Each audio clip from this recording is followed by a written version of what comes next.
Welcome to the Creative Ascension Podcast. If you're looking for a space to fit in, this ain't it. This is a space for the ones who were never meant to. You know who you are, the rebel light leaders, the artists, the conscious parents, the soul-led entrepreneurs, and the unnicheable modern mystics. The ones who feel it in their bones that there's another way to live, lead, and create.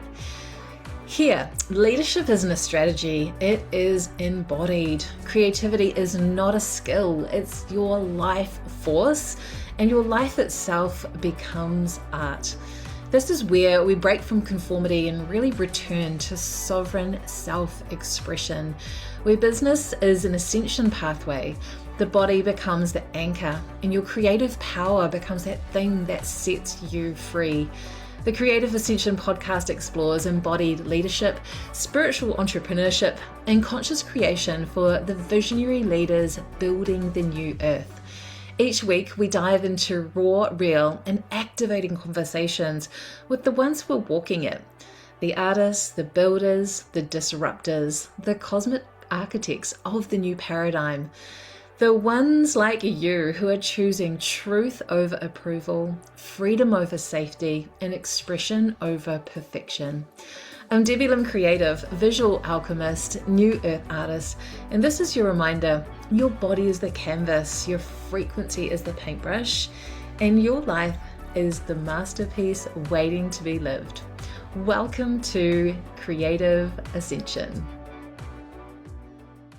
On that note, I am so thrilled about today's guest. I've got so much energy and heat and fire pulsing through for this amazing guest. It is my absolute pleasure to introduce Cendrine, the founder of the Golden Age Spiritual Ministry. She is a visionary leader of the Harmonic Ascension movement. This is a global movement devoted to helping humanity remember their sovereign divinity. Cendrine was born awake with the ability to connect to non-physical beings in other realities. She's walked through many initiations to consciously reactivate her gift. Now she teaches advanced technologies of sovereign crystalline ascension, guiding multidimensional souls to channel their infinite self and high councils of light, embody their highest destiny, and move as dragons with bold bravery, unshakable faith, and a touch of crazy that ignites the world. Cendrine, it is so amazing to have you here. I'm really thrilled to have you and just so excited to see where this conversation flows, because I've recently stepped into your world, and I'm so lucky to have you walking beside me at the time of this recording on my ascension journey.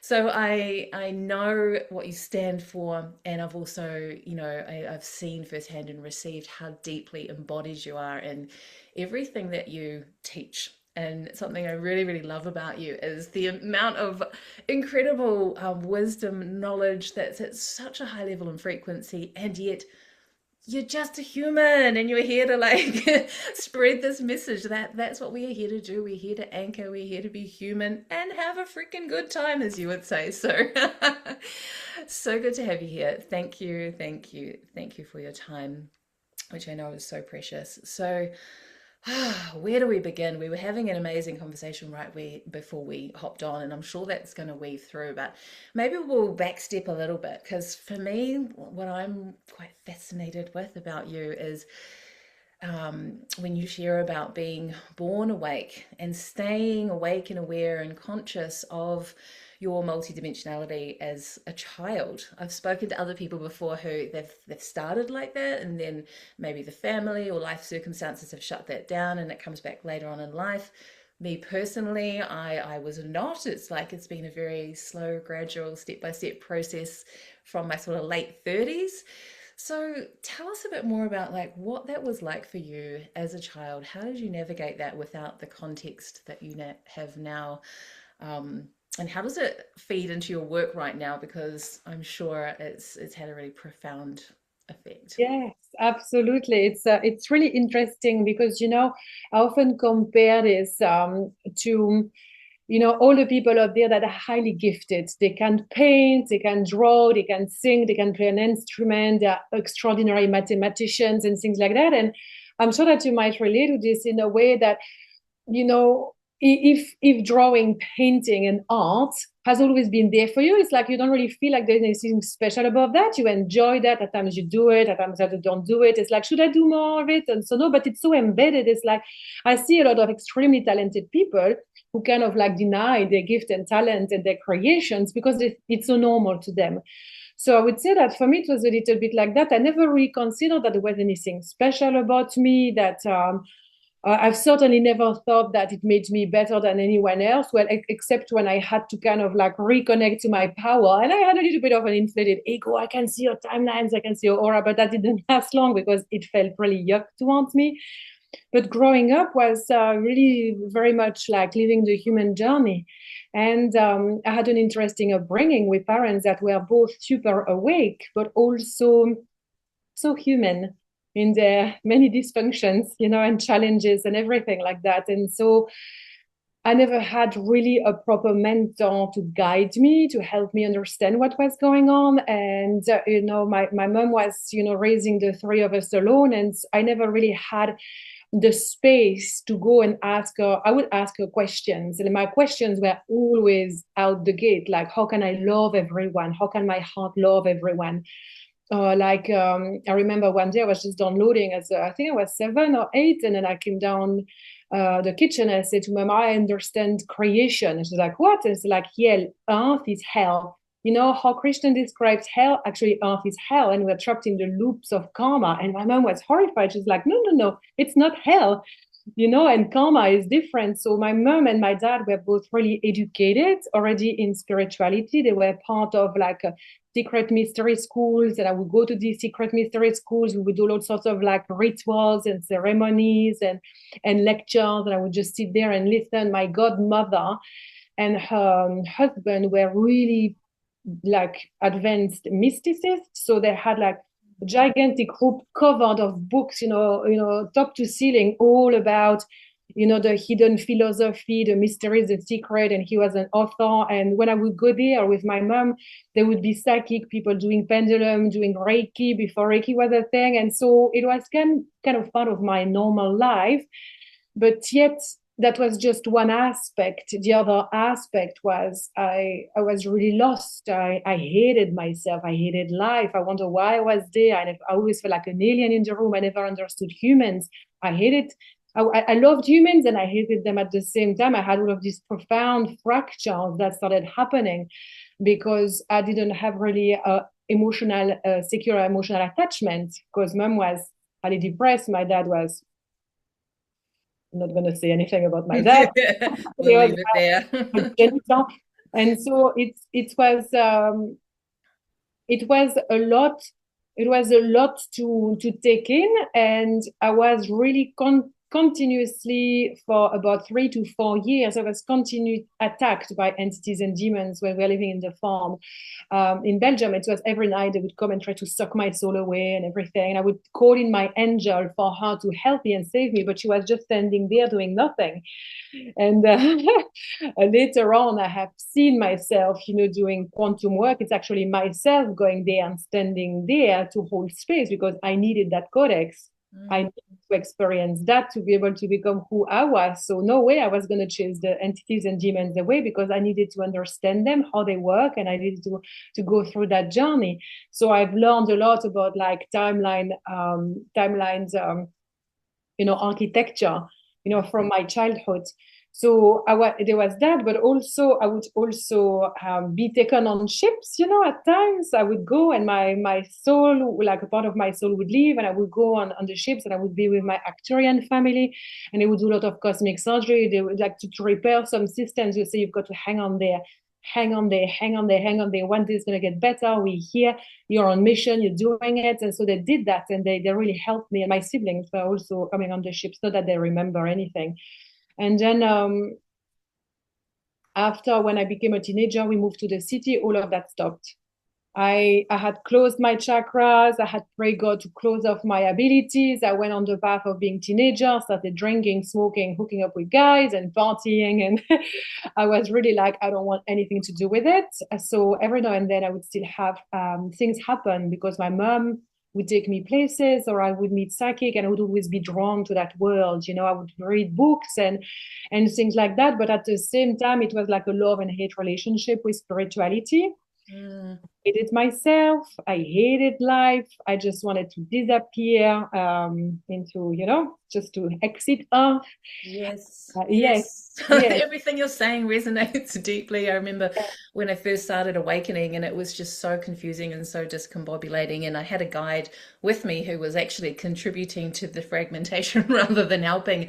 And I remember just lying there, and I didn't know anything really about the galactics or anything, but I do recall just looking up and out at the stars, and some part of me knew it was just like, this is not what I signed up for. Like, help me, help Oh, me. And then I heard this voice say, yes, this is what you signed up for. And I was like, no, but this, oh, okay. yes. Right. But then So, it took a long, yeah, time. Yeah, it's interesting. interesting that. Yeah, like a lot of people think, yeah, of course it's a gift. I was gifted that, and I can see now because I do a lot of like timeline reconciliation, so it's not fragmented anymore. It all comes back in the unified field of my supraconsciousness, so I can see all the pieces together. So there is no more pain. It's not traumatic any longer because I'm metabolizing it. I'm metabolizing it to really activate more of my power.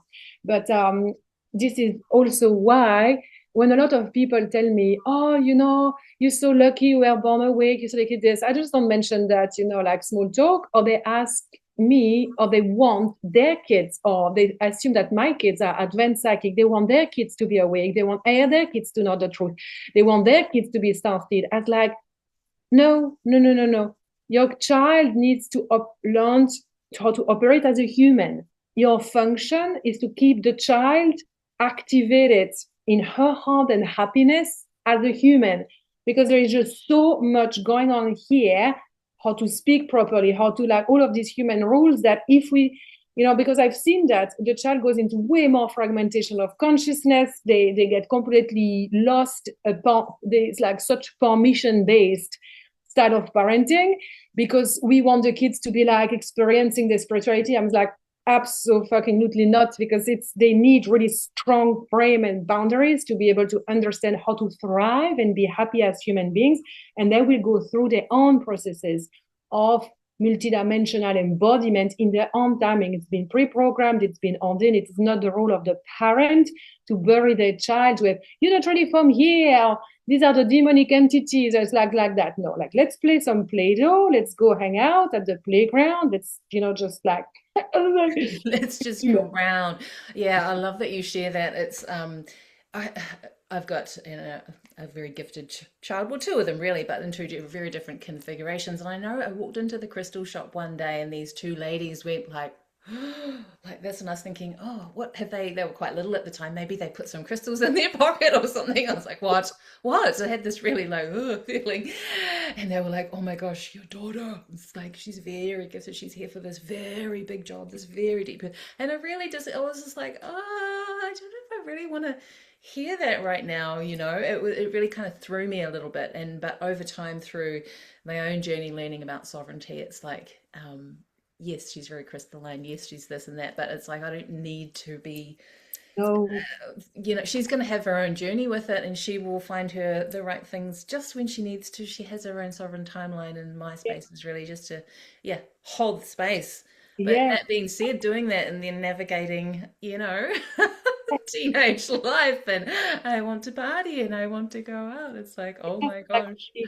We respond to them, when they ask me questions, or the way they express themselves. Because my kids, they really showed certain abilities or like consciousness levels when they were little, and I observed that, and I responded accordingly. But I was not injecting them with a whole bunch of spiritual belief and things like that. They know, like, it's like, oh, I transitional directory and so on. And no, they just don't want to hear about it. They're very happy for me, but they need to be grounded. I think it's quite, if we circle around the theme of your podcast and all of that, it's like, that's our creation too. Creation is not just art. It's not just songs or, paintings. Creation is everything that we inject the world with. Next generation, children, other people. We create a dynamic, we create a space, we create an offering. And this offering needs to be really coming from joy and excitement. It's like, it's an offering, like a painting. I have a painting here. The lady hasn't written me a 12 pages script on how to understand her painting. It's very activated painting, and I feel it and I love it and I receive, there is space around it. So I feel like around motherhood, it's that we kind of like create a space for the child to evolve, but we really need to hold the humanness, the boundaries, like you are safe, you're grounded, and so on. And it's like the way we create with our kids. And every kid is different. Every family is different. And it changes from one year to another. My oldest is going through massive spiritual awakening. It's interesting. But my teacher self wants to invade her space and tell her what to do and where to go and things like that. But she's non-receptive. And I could try to push and create a distortion and fragmented creation with her, or I can just say, if you want to talk about it, your mom is kind of like, really into it. She's like, oh no, mom, but she told me it's my own journey. If I want to talk about it, I will come to you. So, respect. Beautiful. I love this conversation, and I think this is going to hit with quite a few people at the moment as well. It's super powerful, and it really relates to what we were saying before we came on here around being the light bearers and the frequency holders, or the frequency anchors, and that how we be in the embodiment of our own journey and what we know is actually the most powerful work that we can do, right? And what I've noticed is that my family, the more that I unhooked from needing them to be anything and focused all on me and embodying, doing all my inner work basically, the shifts have happened anyway, right? Because like you say, we create this beautiful field around us that is an activation in itself, like the painting. So people come and just be in your space, and then they start awakening. They start moving and responding to their own field in a different way. So I love this. It's really where we're going, and it's sovereignty, right? Activating our pillar of light, staying in that, and knowing that our children have got their own pillar of light, and and we can stay here and emanate this frequency, and they can see right through how we live our life and what we do, what it looks like.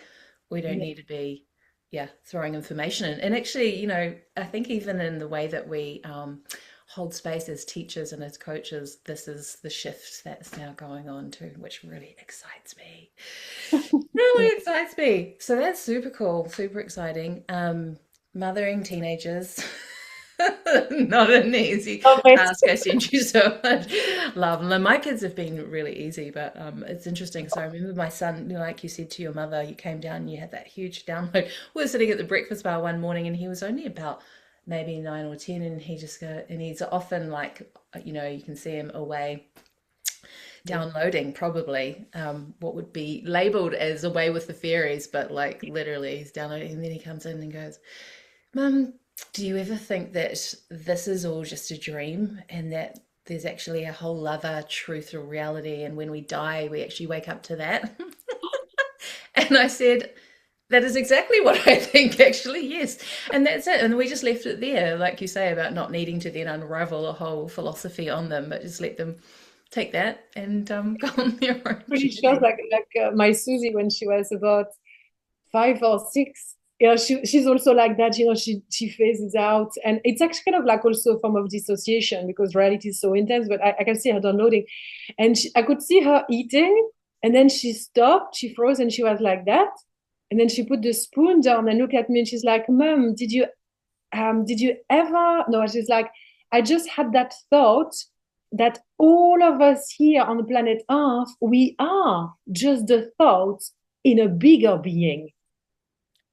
And I was like, you've just explained the whole creation.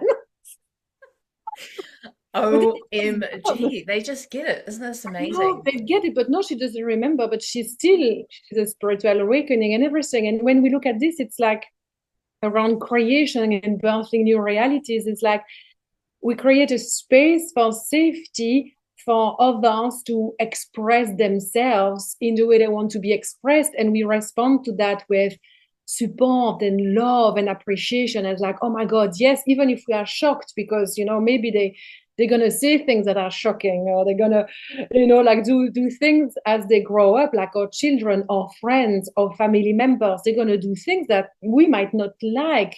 We want to judge, but when we create a relationship with someone, it is not to control them. And with our kids, we're not there to be their friends. We're not there to be their control person either. We are a parent. And it's like when I see the creation space, the creational space that I have with my sister, it's very unique. I have only one sister. And the creational space that I have with my ex-husband is also like I create a relationship with my ex-husband, and the creation continues. We never stop creating. We create reality through the way we hold ourselves and the way we allow other people the space to be themselves as they are. It's like two people create a relationship, whatever relationship, with my client, with my student. I treat everybody with as much love and respect, but then you can see like some people, they're going to really get on with it and kind of like, be there all the time and shift and rise and do things like that. And other people, they need more distance, and I wouldn't hear from them for a long time. And some they just said, "Oh, I've been processing for so long. Sorry, I haven't been showing up for class." And I'm like, "That's okay, but my responsibility is to create a dynamic that allow everyone to have their own experience and not to take it personally, because it's not about me. It's like I create something where I hope that other people can evolve feeling safe and happy and activated and empowered. If they don't like it, we're not meant to create together, and that's okay.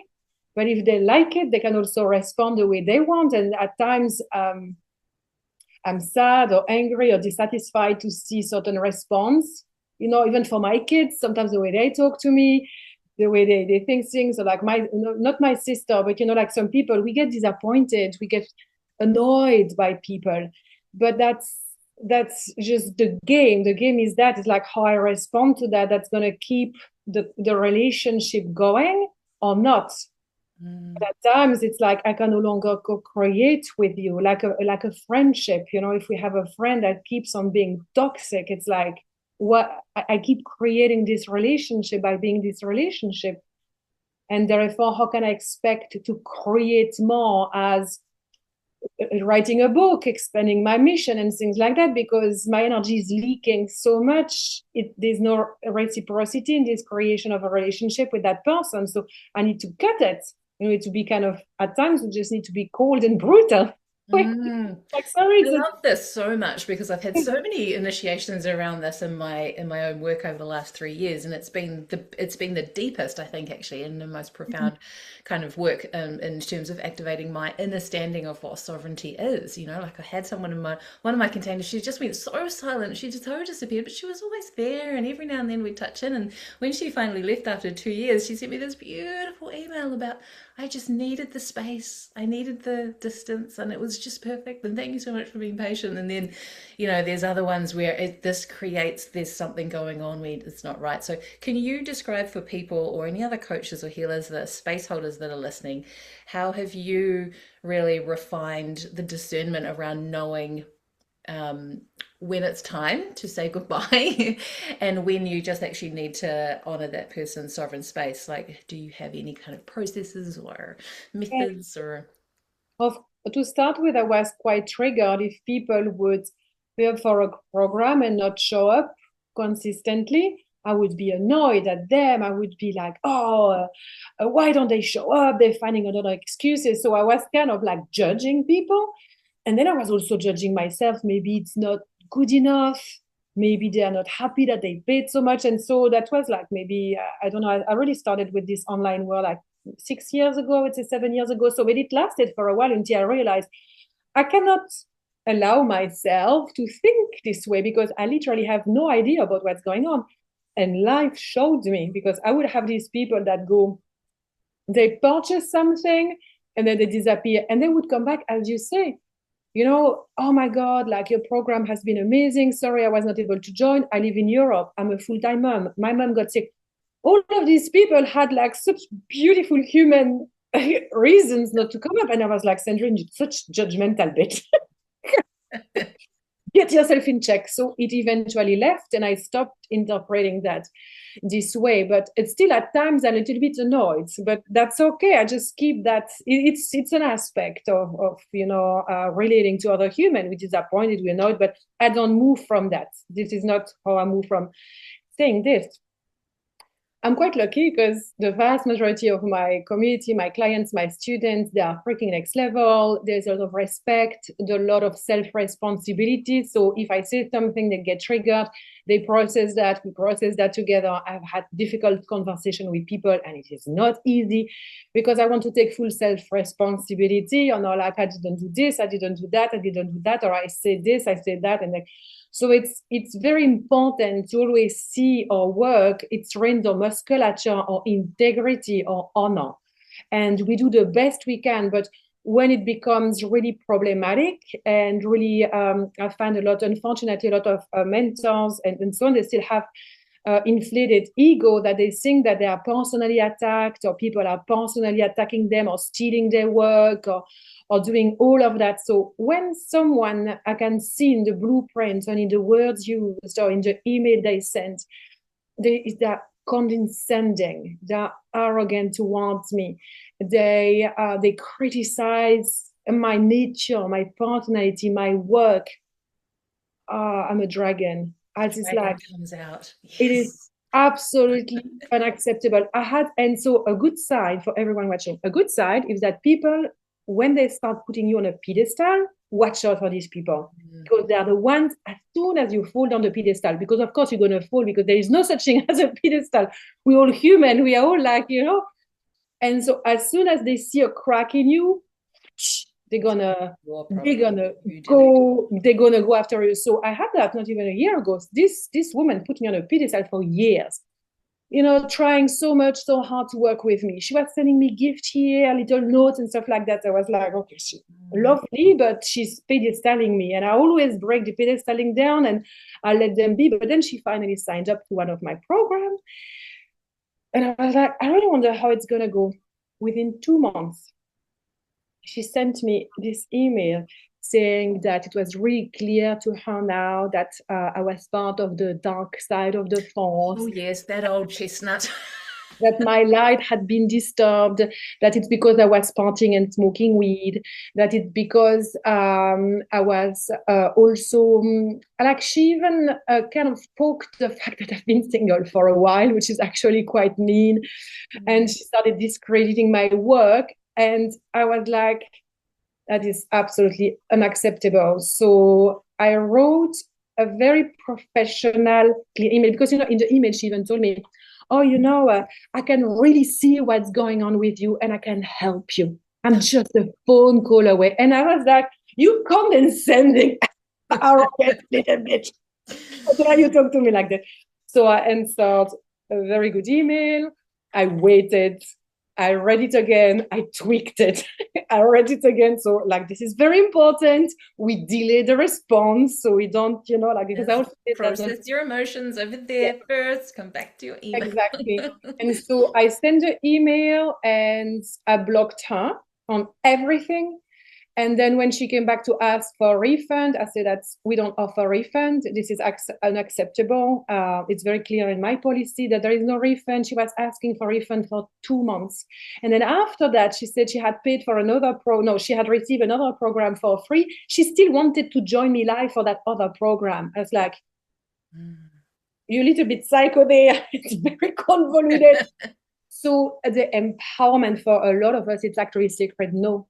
Yeah. It's like, no refunds, no cashback, nothing. I only refund people if they have really, like, something tragic happening to them. And it's like, oh my God, like, my heart is like, oh, yeah, so I offer more credits. It's like credits. I hardly ever refund anyone. I used to, but it was coming from fragmented power. Mm-hmm. Yeah. Yes, I've had 2 initiations of that nature and even one of the people offered to continue paying. She's like, I'm leaving because of me. And it was, there's also, I found in the spiritual community, and this has happened a few times, the spiritual bypassing, really, like, oh, Yes, I had someone working for me and it was an energy exchange, which is why I also don't ever do energy exchanges for my sacred work anymore. Mhm. Because they don't, the value is already funky, right? She decided that she could read my energy and that it was all messed up. And I'd actually been on an amazing weekend away in a plant ceremony journey and massive power recall, and that was what she was feeling. And it's like, oh, I don't like you in this new iteration of power. Therefore, yeah, I think, you're in you. I can see all these demons and entities around you. This was her jam, and I was just like, same thing. Yes. It's like, and I'm a body empath, so I could actually taste poison running down my throat, and I was like, oh, she's talking about me out there in the world. She's gonna poison the waters. So yeah, it was just a very professional, clear cut. No. It's I love this conversation because I think that a lot of people watching, it's like it's always a dance between sovereignty, healthy boundaries and standard, and compassion and humility, and keeping ourselves in check as well. Because every time something intense happens, I really review what happened in terms of interaction. Did I show up and everything? Because my human is far from being perfect. I have a lot of blind spots. So I have a community and really close friend in the same world and so on. And at times I would raise something to one that was like, this is what happened, blah, blah, blah. Can we have a chat?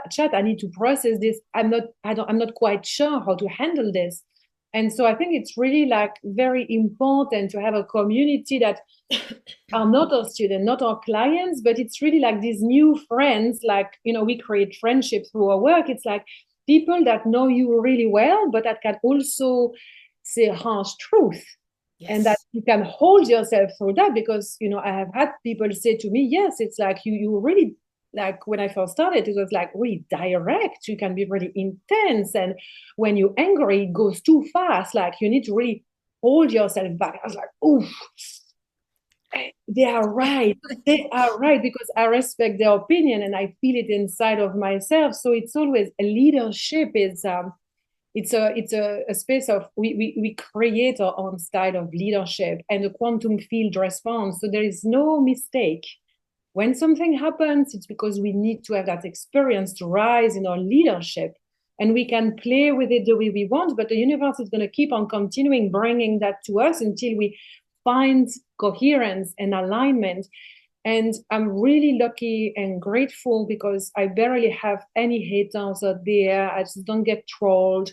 When I have problems with students, like honestly, if I look back, it's over the years, it's maybe like two, 3 per year in an entire year. We're serving like hundreds of people, so it's Well, it's that's good. good. I like the fact that you shared the number, because I was like, that would be the same in my number. But if we rewind a bit before I sent that email, like everything that you've said there, this is embodied like leadership, right? Is that no matter how grand we think we are on our ascension Yeah, journey, how yeah, much we've mastered, we always got to keep ourselves in check, right? The ego is sneaky. And if we're yes, having a situation, I know that I've always co-created that in some way. yes, It doesn't mean that it's right what they're doing, but I have allowed it in some way. And so there is something there for me to learn about me and some shadow to yes, process. And then we can come in and be clear about our boundaries, and then it doesn't get to happen again, yes. which, is so Mm, powerful. I think it's yes. really dangerous when you get leaders that are like, yeah, I've done all that work. And it's Oh, like, I've what done do you the mean work. that work? It never That's stops. me. I'm so ascended. I live in the fifth dimension. So, Yeah. I'm actually in yeah. 7D Oh, journey and 5D, 4D. So but when someone says that to me, yeah. oh, I live in the fifth dimension, or I lived in the fifth dimension and I dropped into the fourth dimension. It's like, tell me more about this. The way you process this, like, I don't see it. Just opened the door and there I was. Okay. Um, so this is really your jam, as you said, mastering these timelines, like things that I've been, and I love that you do visuals in your coaching and your teachings as well, because I'm very visual, and sometimes I've had a concept spiraling my reality, and you get out your little whiteboard, and I'm like, yes, yeah, feel that land in a whole other way. So let's go into some of the amazing things that you teach. Let's just go, because we're in the dragon energy right now with our boundaries and discernment and knowing what's a yes and what's a no. And even if, I just want to say to everyone, like, you just dropped something into my field recently, which is a gold nugget, I think, that needs to be said. So a lot of people listening to this consider themselves very heart-centered leaders, right? So I was very strongly identifying as a heart-centered leader. And I've been really tripped up on boundaries like over and over and over again, because I know I get the hit of like, oh, that's a no, but then the heart kicks in, and like, and the old co-creating with the fawn template, and like, the witch went, all of the things. And you just said to me, like, you have to make these decisions, Debbie, from your solar plexus, not your heart.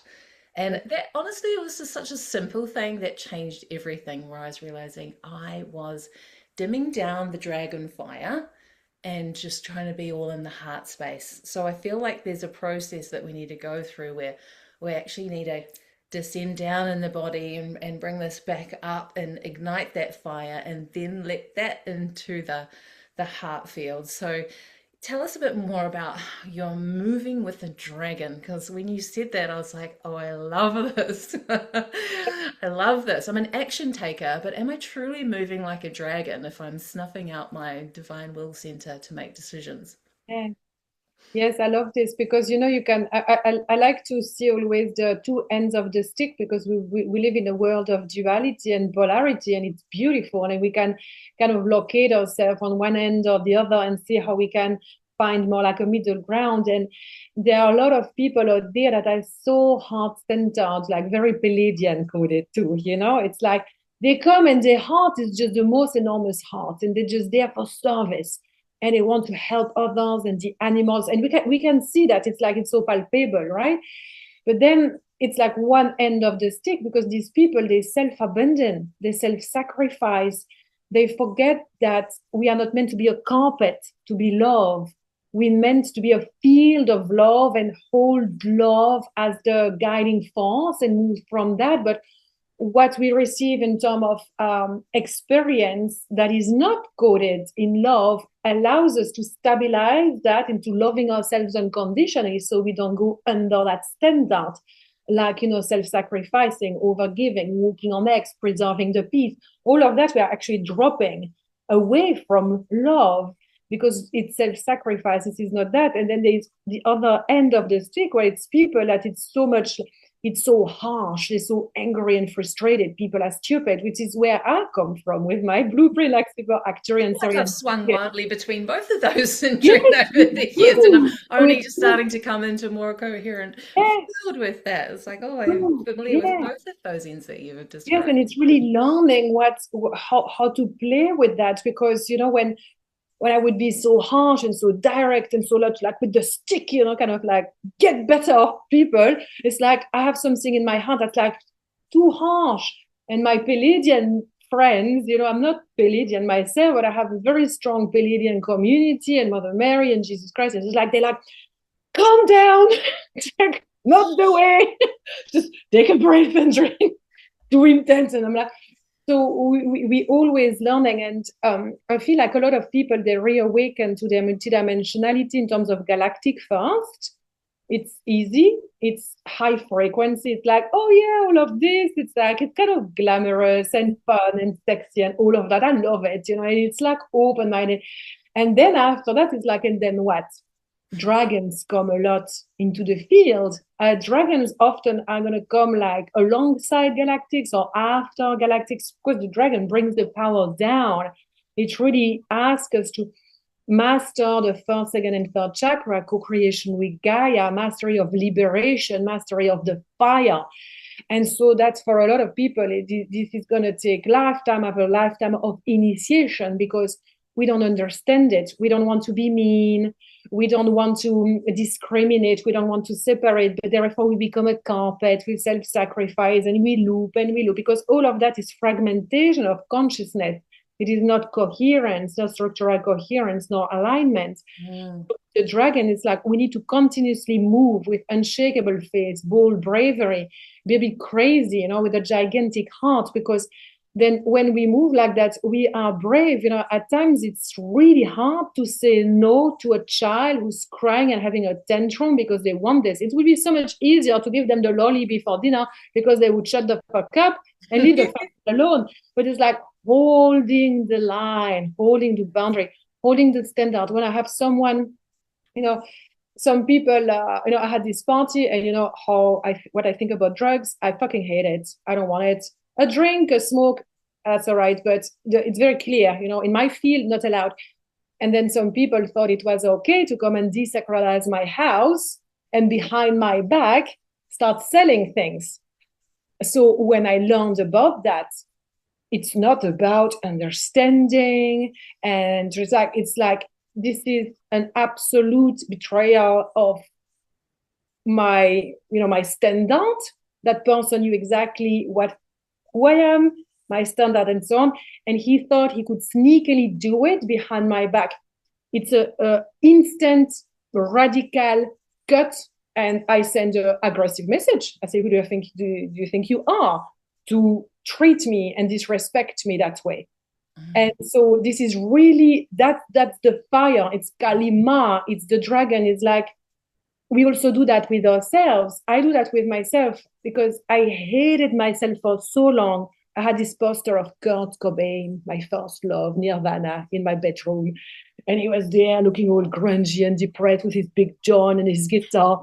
And under it was like, I hate myself and I want to die. And I was praying that God. And as a teenager, I was like, oh my God.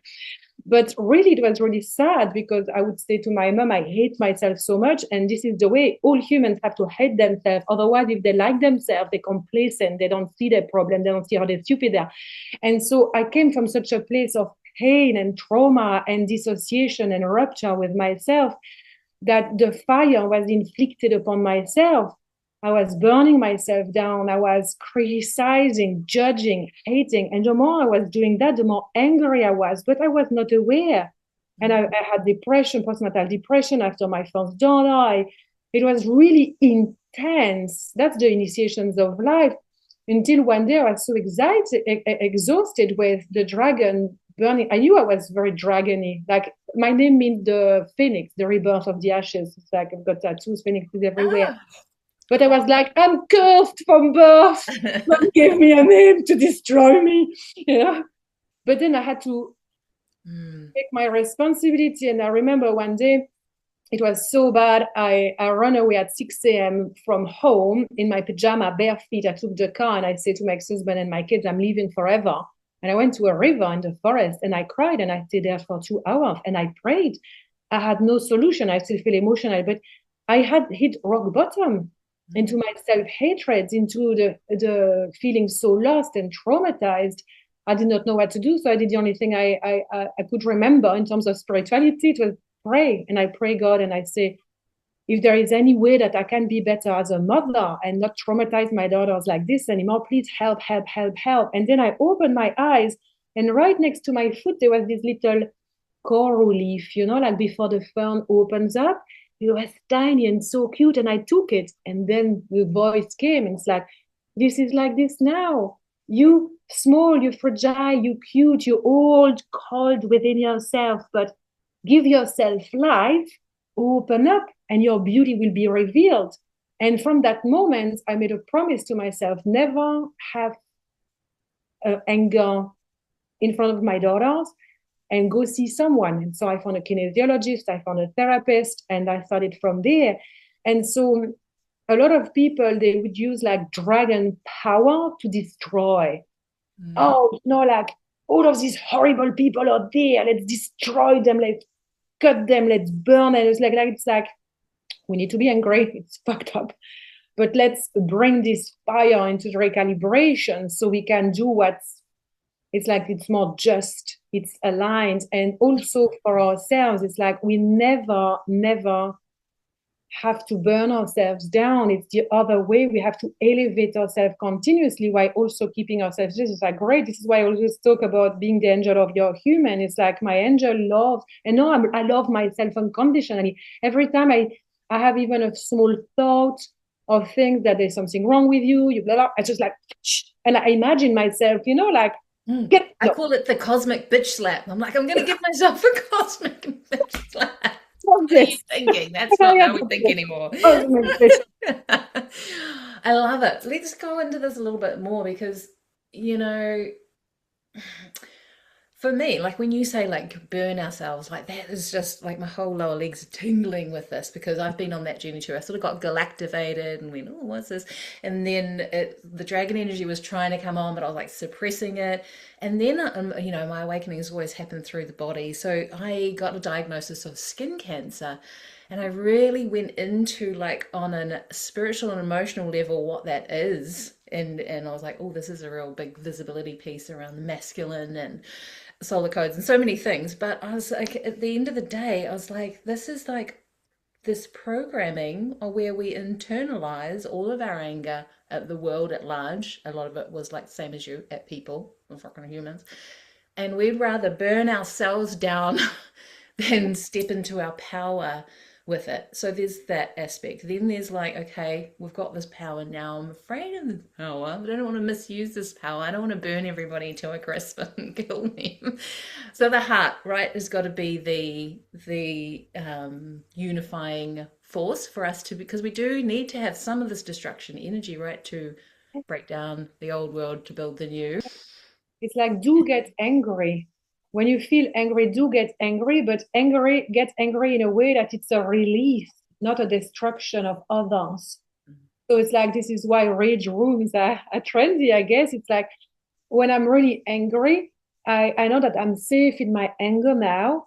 And usually I would light up a candle and I was like, I'm going to go on a fucking rant. God, I'm so freaking angry, but I don't want my anger to really attack or damage anyone. This is an emotional release. So it is processed by Gaia and by my soul and my spiritual team as a release. So the intention is there. And so I go for it. I have angry when I'm so fucking angry at that person or at myself or at God, and I'm angry at you, God. How can you let happen what's going on in the world right now? It's fucking happening. We knew the conspiracies were right, but not that it's like right in our faces. We need to be angry because we cannot bottle this down, because if we bottle this down, we're going to enter in fragmentation on a soul level, because there is a higher sense of justice, of integrity, of coherence, of alignment, of love that is not a match in this society. And we are those beings. So anger comes from that, to say no more. It is unacceptable. So the anger can come as very strong, clear words. No. Absolutely fucking not happening in my reality. And at times when I facilitate the Dragon Quest, I have this really feeling. It's like, I was not put on planet Earth to see the world end in agony. I was put on planet Earth to see human freaking rise. So you better watch out, because that shit is not happening under my watch. Not on her watch. Not on her watch. Not on her watch. I think like, if you think you can, I'm connecting a lot with younger people. I met this whole bunch of like 20-year-old something and things like that over the holidays. And I love younger generation, and I have teenagers. And so I love connecting with younger generation. And when they're around me, straight away, they would start going into feeling sorry for themselves, calling themselves stupid, what's wrong with me, and so on. And I was like, excuse me, is this how you freaking talk about yourself, about your human? And they go like this. And it's like, you're not allowed to do this. If you want to hang out with me, I don't want to ever, ever hear you bashing your human, because I actually like your human. I like hanging out with your human. Your human is not perfect, but am I not? And so they're really surprised, because I do not engage in conversation with people that self-perpetuate hatred. I call them on their shit. This is why my friends love it. I don't coach them, but they are not allowed to destroy themselves and feel sorry for themselves and be all negative in my presence. That is the standard of relationship I have. You can process something hard. You can go through something challenging. And of course, I will hold space, but that is a temporary momentum of trauma that is happening. And the person just needs But generally speaking, when we have lunch, when we go for a walk, when we organize dinner parties here, no one moans. No one's complained. No one's criticized themselves. And if that happens, it's through constructive conversation. And so I like playing this game. It's fun because I see people react, and they are a bit surprised because no one talks like this, but they enjoy it because I elevate them.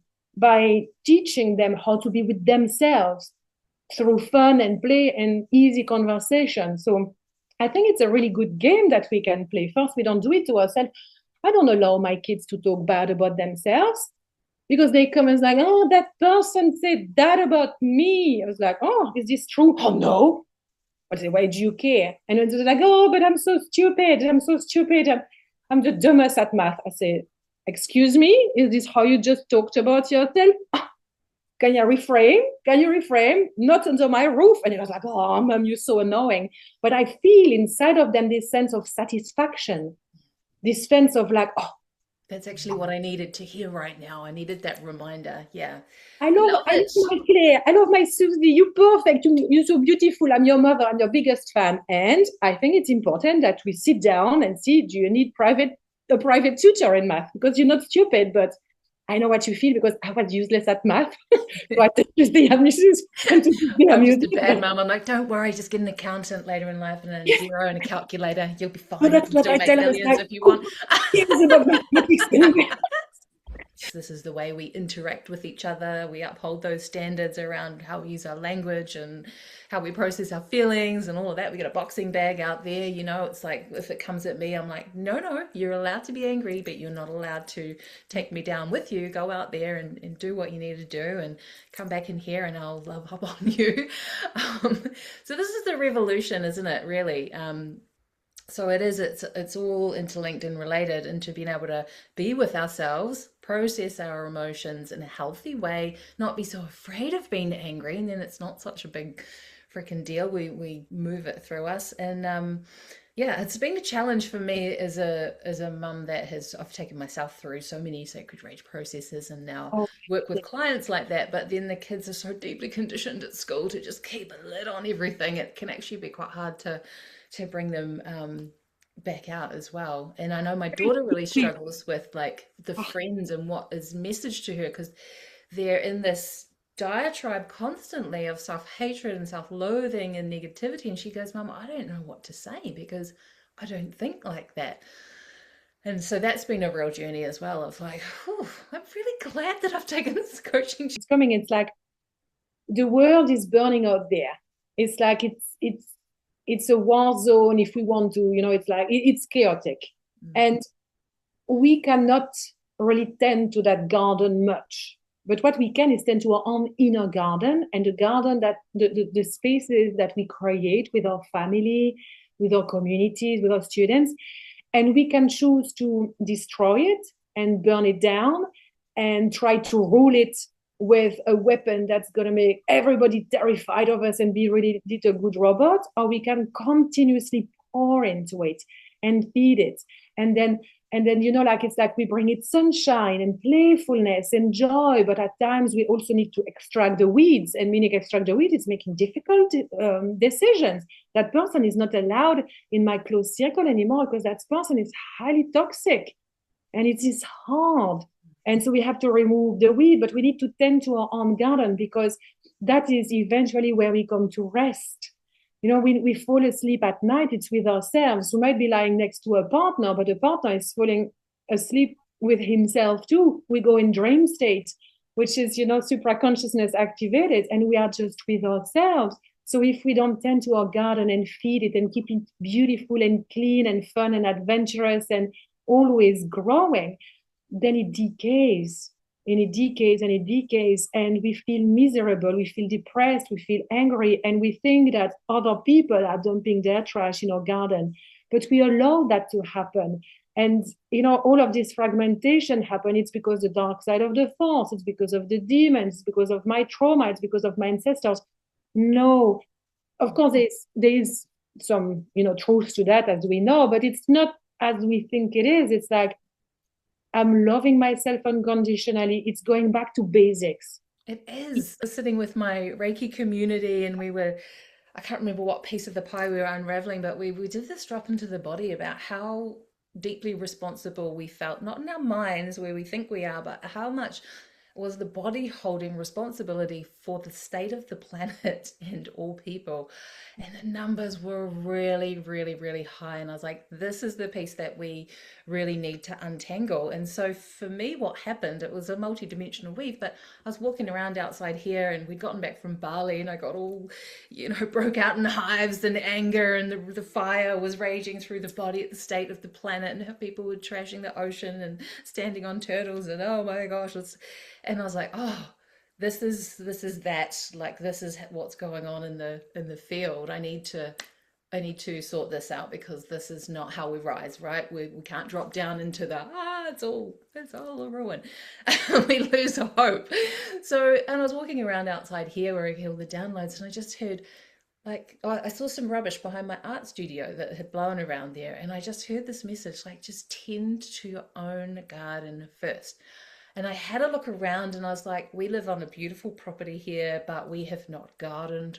We have not tended to the weeds. Look, some rubbish is blowing behind the shed. Look, there's a pile of crap over there that looks disgusting. And like all of these things. And it was like this massive wake up call of like, this is what I teach within our own like self and energy, but it's like environmental, right? It will show us, it'll feed back to us where we need to look. And so I got overwhelmed the state of the whole place. So I was like, this is another piece, right? And then I was like, okay, what I'll focus on is this one driveway that's like shaped like garden shaped like a pyramid. It's the first thing you see when you drive up the driveway, and I'm like, oh, that looks shit. This garden, this plant has taken over. So I was like, I'll pull that out. And oh my gosh, starting to pull that out, and like the rot that was happening underneath the flowers, and it was all just so symbolic. I was having this like whoa moment. I'm like, this is what it is. Like, the garden might look fine, but it's not, because we haven't gone deep. We haven't looked at the roots, and this has invaded the whole space. And yeah, so pulling that out, and then started working with you, and then it's been like this really big, profound journey, planting flowers and tending to a garden, and nurturing something and feeling the satisfaction of that. And then the other day I was like, oh my gosh, if the gardeners were running the world, we'd be fine. I've found the answer. Preferably shortlist, in my opinion. Oh yeah, like the hot ones on Instagram. Depends on the ones, of course. But I love what you share, because it's like, a lot of people, they see or they feel, the extent of the mess present in their garden, and then it's like, oh, cannot be bothered. And it's the same internally. There's just so much going on, like financially, emotionally, with our body, with our health, with our relationship. It's like, it's easier to avoid than to start looking, because when we start looking, it's like, I don't even know where to start. Start with one thing, like you tend the driveway. Start with your immediate self. So I say, like, for example, for me, it's like, I absolutely must walk every day for 45 minutes in nature, ideally. Otherwise, I can feel at the end of the day, I'm agitated, I'm in center. I absolutely must eat healthy. This is the basic. But at times when I feel like this, I feel so overwhelmed, the weight of responsibility, the weight of the world, because it's like, I was like, oh my God, like I'm doing it, but yet nothing is changing, kind of vibe in the world. But it's like, I go back to basic. It's like, I tend the lane of garden. Okay, I'm going to take a bath. I'm going to do breathing. I'm going to eat healthy, and I'm going to call a friend. So tend to one lane and stick with it. And then you open up another thing. One that's really, it's also the habit change, if you want to put it. It's like, yes, habit change, but it really starts there. So I love this conversation. Like, it's funny how I picked up on the garden. I was like, oh, interesting, it's coming, but it's coming from you. Another thing that I've absolutely loved in working with you was learning to channel the infinite self, and realizing that I've kind of been dabbling around in this framework myself in my healing sessions with people, and not realizing the level of precision with which we can do this, and how profound it is to very quickly stop co-creating with templates that are not serving us, right? So call it spiraling, call it looping, call it like, why is this happening again? No, it's just karma. I haven't learned enough, blah, blah, blah, blah. Or maybe it's not that. Maybe because people are sort of, there's a lot of conversation, oh, we don't need to look back anymore. We don't need to look at our trauma. And it's like, yes, we don't want to get attached in the trauma. However, looking back even further, like when I did your Temple of Many Lives and started really looking at the ancient civilization timelines, oh, it was like turning on the lights, Yeah, really. I And love it's that. always there now where I'm just like, I can see how this relates and that relates and this relates, Yeah, and that there's just more information available to me all the time. I And it love was so much simpler than what I imagined. So tell that. us about this aspect of your work because I think it's To me it's life changing because we can face our problems or trauma and challenges like this head on, like habit changes and all of that, and of course it's got its place. But when we start channeling our infinite self and we start getting activated, so we get activated in our galactic blueprint, and then we get activated on ancient civilization slash, we would call them past life blueprints, and then we also have this aspect of future parallel self, because everything happens in the now, but it's easier to explain in that way. It's like all of a sudden we receive such huge frequency shift, because the way I work is not just, oh, I go on a cute story and that's the cute story. No, it's proper DNA activation of dormant memories. It's like proper embodied reclamation of power and gift and wisdom. And so as we do that, we receive such an influx of our own light. It's like our own perfect elixir, the perfect magic potion. It's no one else's, it's our own. Then all of a sudden, these challenges and problems and the way we hate on ourselves and the way we depress and the way, like, all of that, because of the frequency shift, there's so much more spaciousness. Like it's really no longer there. It's like it's gone. That's how I have been able to shift so fast in such a small amount of time, because I recalibrate with this multidimensionality, and I receive, oh, this makes sense, oh, that makes sense, oh, that makes sense. But the frequency shift allow me to have such influx of my own light that I feel so much more loving. I don't have to be so continuously onto me, like love yourself. It becomes a habit, but it's like everything is spacious, everything is flowing, we understand. And it's like when we do astrology, human design and all of that, it's like, oh, it makes so much sense. Then we can be more relaxed with ourselves. mm, But on a multidimensional level, it takes it to a completely new level. It just makes so much fucking sense. Oh my God, yes. And what's even more exciting is that first we start perceiving a piece of the puzzle here, oh, me in Lemuria, and then, oh, me as a dragon, and me on Arcturus. And then it's kind of cute and nice and empowering. But then over time, as we continue doing the work, they come together. And as they come together, we can see a clearer picture of who we are as a multidimensional soul across time and space reality. And all of a sudden, like everything changes, because it's all of these different versions of ourselves, these different stations of identity, they operate through us now.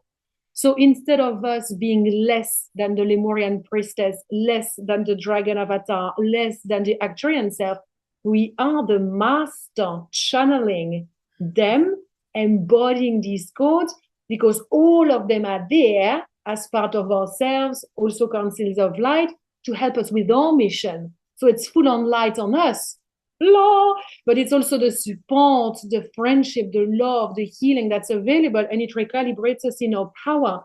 I'm not so stupid, ridiculous, and lost after all. I'm powerful beyond measure. I maintain my human and my humility because I'm parenting my human in this lifetime. But as a soul, I'm freaking next level. We are actually enlightened. A lot of us, we have had many lives on planet Earth as enlightened masters. Only it wasn't in seclusion, as monks, as shamans, as sadhus in caves and things like that. So we reach a level of enlightenment in many different places, or like spiritual function. But now here we come for mastery. We come to gather all of that in this one moment, in this one lifetime, to be able to freaking do it in public with kids, with with like these things around men, these things around friends. money, what's happening in the world. You regret your cave now, don't you? To isolate in the forest and live naked under the stars forever. That is not your role, babe. You would be there already. It's like, so this multidimensionality, this level of consciousness really allows us to feel so stable, so stabilized, because I feel it like the crown of my head. It's like I can never feel alone anymore, or unsupported anymore, or unworthy, or like an imposter. When it comes, it's instantly not a match to the frequency that I have recalibrated into. So even if my human at times would like to be complacent and chew on something, it's not a frequency match. So it feels yuck instantly. And then it leaves. Literally, I get distracted by something else. And it's like, like I commented on something on Instagram, and it's just like on a certain post, and I received like 300 likes on that comment. And I checked the comments, and there were like 20 proper hate comments. Hate, saying that there's something wrong with me. And it's not a part of like spiritual community, something like that. That's funny out there. And as I looked at that, there was nothing. There was nothing in me. And I looked at that. How interesting. I've never received hate comment like that.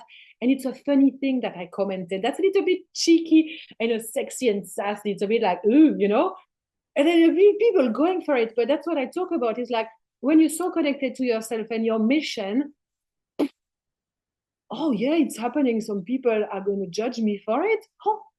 How bizarre. How interesting.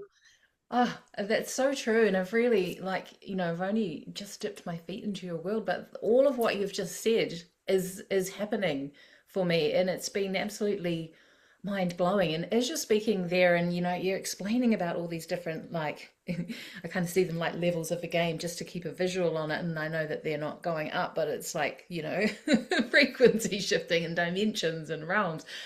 But I know early on in my journey, it was a real leap to go from the human to God and be like, you are supported, you're not alone. And you're like, yeah, I hear what you're saying. And I really desire deeply to believe that, but I'm not feeling that. Whereas in your work, you're actually taking us on journeys where we connect in with our own different stations of identity. And so you actually have this like felt sense that becomes your new reality of being multidimensional and a fractal of source consciousness and understanding the architecture of all of that.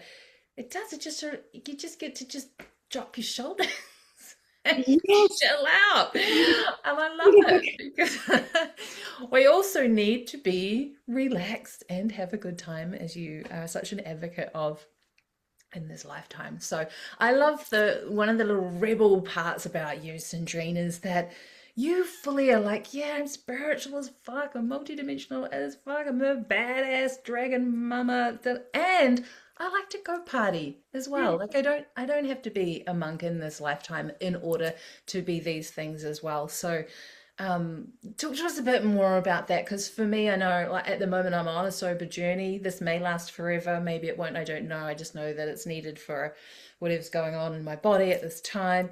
And there's so many different people on different ends of the spectrum. And of course, there's definitely going to be people where when they give up, they need to give up forever. How did you navigate that, being like the teenager kind of party girl and maybe, abandoning self and then coming back into a healthy relationship with, I'm allowed to be spiritual and I'm allowed to go have a party when I want to? Oh, it's been really challenging, to be honest. And something that was highly beneficial for me was when my mom got really sick 6 years ago. I decided to stop drinking, stop smoking weed, and stop dating and hooking up with guys, and stop going out. So it was instant, radical inner knowing that could not be avoided. I will be there for mom, even if she's in Belgium and I'm in New Zealand. I kind of like, I was addicted to going out, drinking, smoking. I had, separated from my ex-husband only 3 years before. And I was just, indulging way too much. And I knew it was toxic. It had become too much. But I was just kind of like, I also had a burnout because I closed my studio. I had a huge amount of debt. So I was not in a good place, and I was just, partying to go forget and have a good time. And so then I decided no more. I want to know what it's like to move through mom's illness and everything and myself as a sober person. And I did for an entire year, nothing. And then it continued. And I reintroduced dating a little bit. I reintroduced, I'm going to go out. I didn't drink. I'm going to have just a good smoke with my mates. And that lasted for a long time. But I always thought like, I cannot go out anymore. I cannot drink, I cannot smoke, I cannot fuck up with guy. It's really toxic. I cannot be a spiritual teacher like that. So to start with, it was beneficial, but then it became this me holding on to purity, to this rail. And over the years, I didn't really realize where it was coming from, but my joy was dropping. I was just so unhappy. I had a few friends, but the social things I was going to go to were like cacao ceremony and ecstatic dance. And I'm sorry, it's not my thing. I have never found joy. And I try what's wrong with me for not being able to hold space. I've always been bored. I don't find anything interesting in that. It is just not me, you know? And of course, it's wonderful for other people. It's like, and so I always thought, what's wrong with me? And I try different things, different ways of socializing and finding joy. But I missed a good dance floor. I miss getting a bit high and drunk and forgetting about life, having a bit of a hangover, stay in my pajama during the day and watch a movie. So I started, all of a sudden, I moved to the city. And the same week, I discovered all of this network of people who do like, you know, like they go and they dance, house, techno, psytrance. That's always been my thing. I was like, oh, maybe I should go. Oh my God, I had the best night ever. I met all of these people. And then from there, I've been out regularly, keeping myself in check. You know, if I overdo it, then it's like, then I keep myself just like, okay, so like, that was really way too high.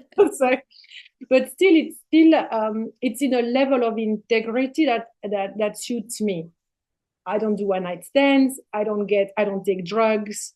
If I get drunk, I have like, ideally I don't get drunk. I have a few drinks, and when I get drunk, I feel really bad about myself, and I allow myself to feel really bad about myself because it's overdoing it. So it's like, it's a flirtation. But to start with, I was keeping it under the radar. I didn't want to tell my spiritual community. I thought, oh, if they know that I drink, I smoke weed, and I go out party hard until 3 o'clock in the morning in this deep, dark dungeon, they're going to think that I've lost my thing. So I came out of the closet. It was really challenging. I came out of the closet and I started sharing a little bit more of that. I was like, oh. And then everyone, oh, me too. I love dancing.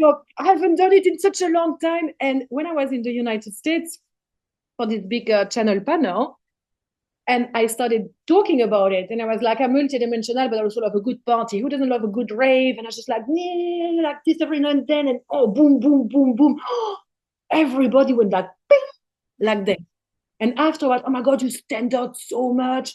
I've missed dancing. I left all of that because I thought it was really demonic, but seeing you like this, and I'm like, all of a sudden, my popularity, people relate, because it's like, you can be human and you can be spiritual. There's no separation. We're here to have a freaking good time. And to me, being able to dance, I just dance. And I have friends, we don't even have a big conversation. I feel satisfied for an entire month.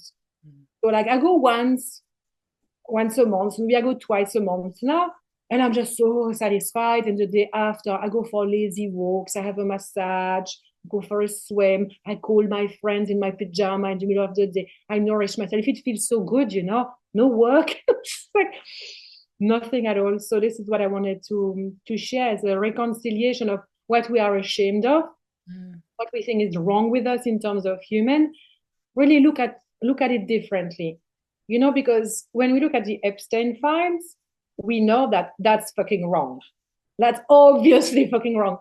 But you enjoying a drink, you dancing, you having a crush of someone much younger or much older, you having sexual desires that are out of the box, you know, thinking that you are an alien, that you're multidimensional, that you can talk to mushrooms.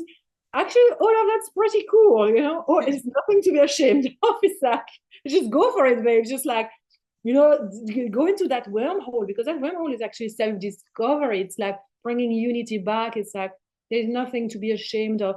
And when you can express yourself this way and be met by love, like I have with my community,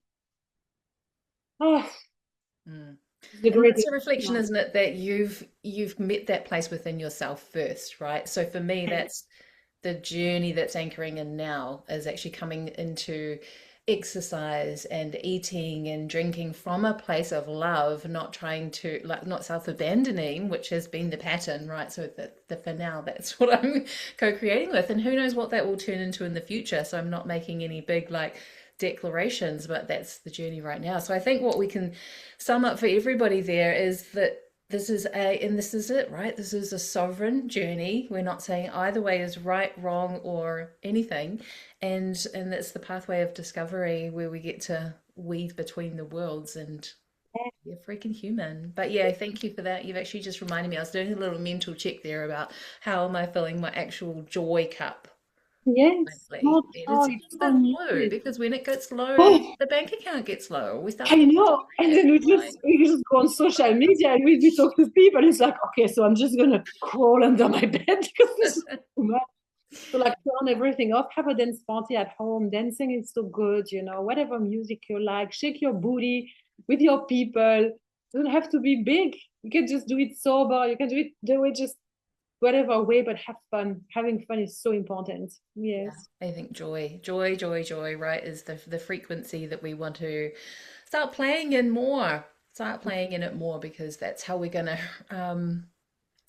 I don't want to say raise the vibe of the planet, but it's the antidote to all the, like you say, all the crap that's going on out there. So, oh my gosh, we could talk to you for hours and hours and hours and hours and hours, but I think we've already gone over time, so we'll better wrap it up for now, and love to probably have you back another day and dive deeper into the art of channeling, or like, I don't know, all the different alien star races. I know you could probably fill thousands of hours of podcasts. You're such an amazing repository of knowledge, sovereign knowledge, that's come from your own direct contact with the unseen realms. So thank you so much for being here today and sharing with us so much of the humanness of the things that you stand for too. I think that's really, really super, super powerful.